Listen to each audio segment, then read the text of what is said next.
আমার স্বামী টিটু ঘর জামাই থাকত আমাদের বাড়িতে, কিন্তু সে ছিল অকর্মা। কোনো কাজ করতে পারত না। কিন্তু তাকে আমি অনেক পছন্দ করতাম, তাই বিয়ে করে ফেলি। আমার মেজ ভাবির সন্তান হতো না, তাই আমার মেজ ভাই সবসময় মনমরা হয়ে থাকত আর ভাবিকে বলতো তোকে ছেড়ে দিয়ে আরও একটা বিয়ে করব। কিন্তু হঠাৎ একদিন রাতে লক্ষ্য করলাম আমার স্বামী টিটু মেজ ভাবির ঘর থেকে বের হচ্ছে। তার কিছুদিন পর ভাবি মহতে যাচ্ছে। আমি তা শুনে আমার মাথা ঘুরে গেল। তাহলে কি আমার স্বামী ভাবিকে? তাহলে মূল ঘটনাটা খুলে বলি। মাঝরাতে পানি খেতে উঠে নিজের স্বামীকে মেজ ভাবির ঘর থেকে বের হতে দেখে চমকে উঠল দিবারা। মেজ ভাইয়া 4 দিন হলো ঢাকায়। এখন ভাবি একা ঘরে। আমার স্বামী এত রাতে মেজ ভাবির ঘরে কি করতে গিয়েছিল সেটা জানার জন্য আমার মাথায় ঘুরপাক খাচ্ছে। এই ঘরের দিকে স্বামীকে আসতে দেখেই দরজা ভিজিয়ে দিয়ে বিছানায় উঠে ঘুমানোর অভিনয় করল দিবারা।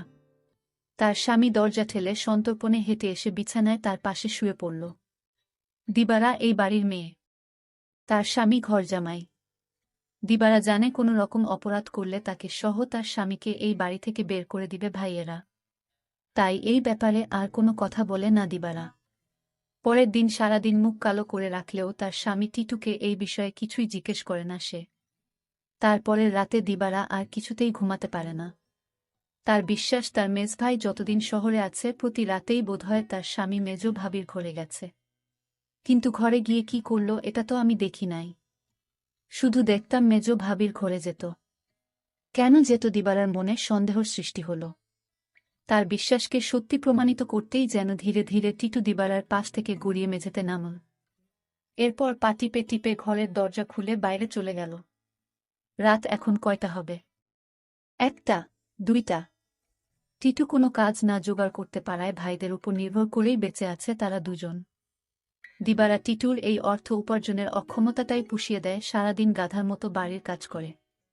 সারাদিন কাজ করায় শরীর এতই ক্লান্ত হয় যে সারারাত মরার মতো ঘুমায় দিবারা। কয়বার টিটু তাপ্পড় দিয়েও দিবারার ঘুম ভাঙাতে পারেনি। তাই রাতে যে দিবারা জেগে থাকতে পারে এমন কোনো ভয় তার ছিল না বলা যায়। আর এই সুযোগে মেজ ভাবির ঘরে যেত। কিন্তু কেন যেত তা আমি কিছুই জানতাম না। পরদিন রাতে দিবারা ঘুমায়নি। সে রাতে জেগেছিল তার স্বামী কি করে তা জানতে।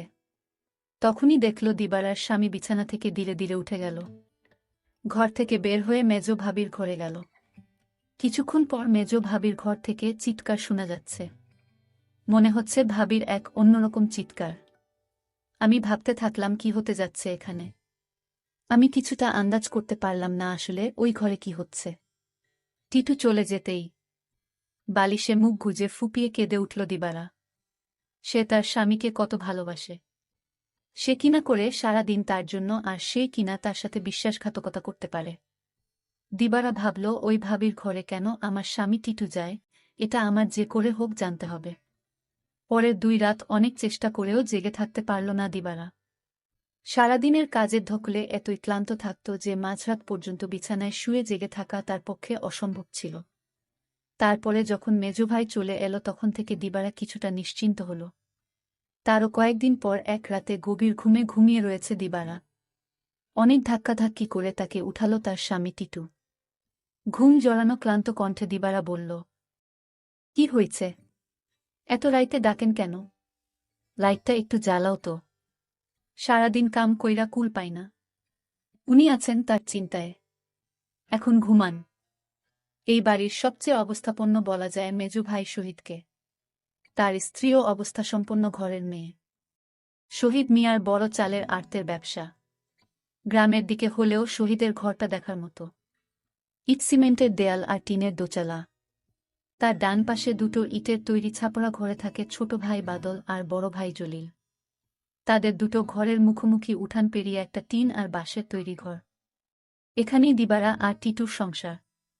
দিবারা খুব চিকন আর কালো হওয়াতে বাবা মায়ের মৃত্যুর পর 3 ভাই অনেক খুঁজেও কোনো পাত্র পায় না। শেষমেশ এক ভব ঘুরে ভাদাইমা গোছের এই টিটুকে ঘর জামাই হিসেবে আনে। ভেবেছিল টুকটাক কিছু কাজে তাকে লাগাবে। কিন্তু সে পুরোই অকর্মা। সেই দিনের প্রায় 1 মাস পর বাড়িতে বিরাট উৎসবের মতো আয়োজন হল। দিবারার ছোট ভাইয়ের 2টা আর বড় ভাইয়ের 3টা সন্তান হলেও মেজ ভাই বিয়ের 4 বছর পরেও সন্তানের মুখ দেখতে পারেননি। মেজ ভাই আরেকটা বিয়ে করবেন কিনা এটা নিয়ে চিন্তা ভাবনা করছিলেন।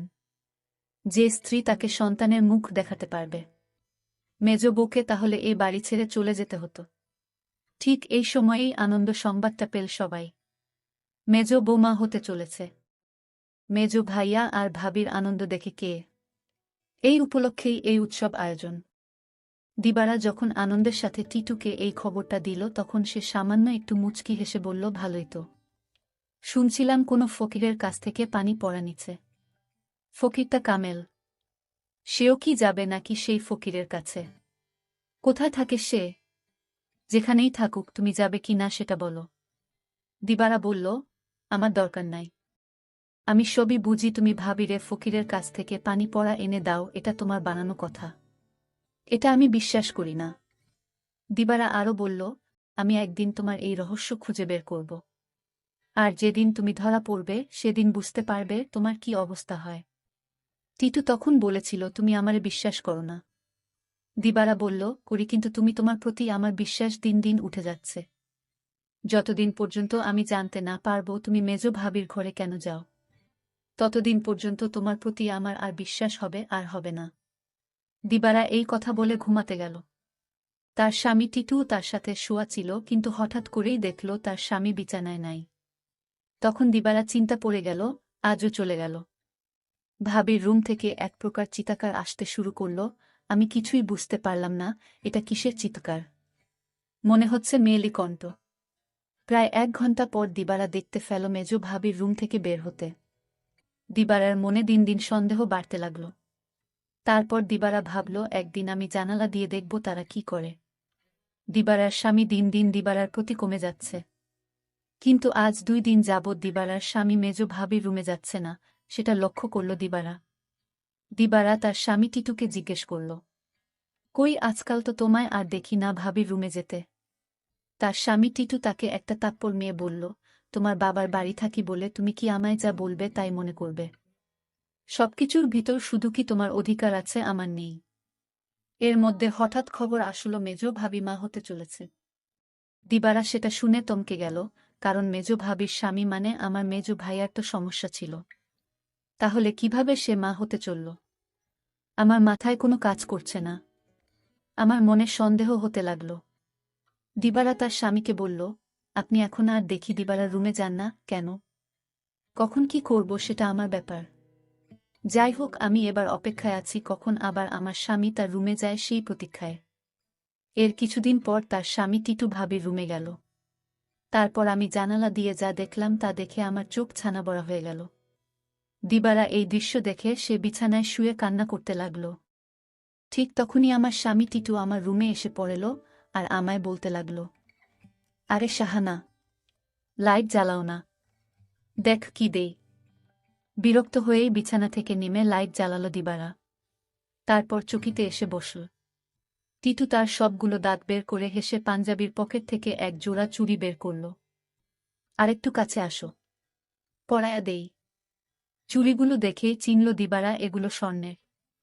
আর এর মালিক যে মেজ ভাবি ছাড়া কেউ না, তাও সে ভালো করে জানে। সে ভয়ে ভয়ে ফিসফিস করে বলল, এগুলা তো মেজ ভাবির। তুমি পাইলা কই? আরে ভয় পাইও না, চুরি করি নাই। মেজ ভাবি আমারে দিচ্ছে। বলো কি? সে কেন দেবে? তোমারে একটা কথা কই। কই কই কইরাও এতদিন কইতে পারি নাই শর্মে। ভাবছিলাম তুমি আমারে ভুল বুঝবা, কিন্তু তোমারে আমি কি কিছু গোপন করি বলো। ভুল বুঝো না বউ। মেজ ভাই এইবার ঢাকায় যাওয়ার পর কয়রাত আমি মেজ ভাবির ঘরে গেছিলাম। টিটু আবার বলল, মেজ ভাই ঢাকা যাওয়ার পরে মেজ ভাবির কয় রাত খুব জ্বর হয়েছিল, কিন্তু তার যত্ন করার মতো কেউ ছিল না। তাই ভাবি কইল, দেখ টিটু, তোরে আমি ভাইয়ের মতোই দেখি। আমার সারাদিন ভালো লাগে, খালি একটু দুর্বলতা থাকে, কিন্তু রাত হইলেই জ্বর বাড়ে। তুই কি রাইতে আইসা আমার মাথায় একটু পানি ঢালতে পারবি? দিবারা অবাক হয়ে বলল, আমারে কইতে পারত। ছোট ভাবি, বড় ভাবি আছে, তোমারে কইল কেন? আমারে সারা দিনে জ্বরের কথা একবারও কইল না। টিটু মুখটাকে মলিন করে বলল, দেখলা, সব আমার কপালের দোষ। আমি জানতাম তুমি আমারে সন্দেহ করবা। আমি কি আর মাইনষে বিশ্বাস পাওয়ার যোগ্য? দিবারা এবার কাঁদো কাঁদো হয়ে বলল, না গো, আমি ওইটা বলি নাই। আমি তোমারে বিশ্বাস করুম না তো কারে করুম কও? তুমি ছাড়া আমার আর কেরা আছে? তুমি আমারে ঠকাইবা ফিরিসতা আইসা কইলেও বিশ্বাস করুম না। এই না হইলে আমার বউ। শুনো, ভাবিরে কইলাম দিবারারে পাঠায় দিবনে। ভাবি কইল, আহা, বেচারি সংসারটার লাইগা কাজ কইরা সারাদিন মরতাছে, তারে আবার রাইতে ত্যাক্ত করা কেন? দিবারা জানে যে আমি তোমারে ভাই মানি। তুমিই আইসো। দিবারা কিছুই মনে করবে না জানলেও। ওর মন এত নষ্ট না। তবুও আমি তোমারে কিছু কই নাই ডরে। তাছাড়া বুঝি তো পরের বাড়িতে থাকি। বেশি তর্ক মানায় না। এই জন্যই আমি তোমার ভাবির রুমে গেলাম চুপি চুপি। কারণ রাতে তোমার ভাবির মাথায় পানি না দিলে কি তখন জ্বর ছাড়ত? আমি যদি ভাবির পাশে না থাকতাম আর মাথায় পানি না দিতাম তাহলে জ্বরে মইরা যাইত। এতদিনে ভাবিকে কবরস্থানে রেখে আসতে হতো। দিবারা তখন বলল, সবই বুঝলাম, কিন্তু একটা বিষয় আমার মাথায় ঢুকছে না। টিটু বলল, কি কথা তোমার মাথায় ঢুকছে না আমারে বলো। দিবারা তখন বলল, আমার মেজু ভাইয়ের সমস্যা ছিল, কিন্তু সে কিভাবে মা হতে চলেছে। আর ভাবির ঘর থেকে কিসের আওয়াজ আসত। টিটু তখন বলল, তুমি দেখি আবার আমাকে সন্দেহ করতেছ। এই সন্দেহটা তোমাকে দূর করে দেই। তোমার মেজো ভাবি একদিন আমায় বলল, আমার সংসারটা মনে হয় টিকবে না। আমি বলেছিলাম, কেন টিকবে না? কারণ আমার কোনো সন্তান নেই। তাই স্বামী আরেকটা বিয়ে করতে পারে বলে আমায় বলল। আর তখনই আমি বলেছিলাম, তোমার ভাবিকে শোনো, তুমি কিছু চিন্তা করো না, আমি সব ব্যবস্থা করতাছি। আমি তখন এক ফকির বাবার কাছে গেলাম। ভাবির সমস্যাগুলো খুলে বললাম। ফকির বাবা বলল, আমি তোমায় এক গ্লাস পানি পড়া দিব। সেটা 2-3 ফুটা করে সপ্তাহখানে খেতে হবে।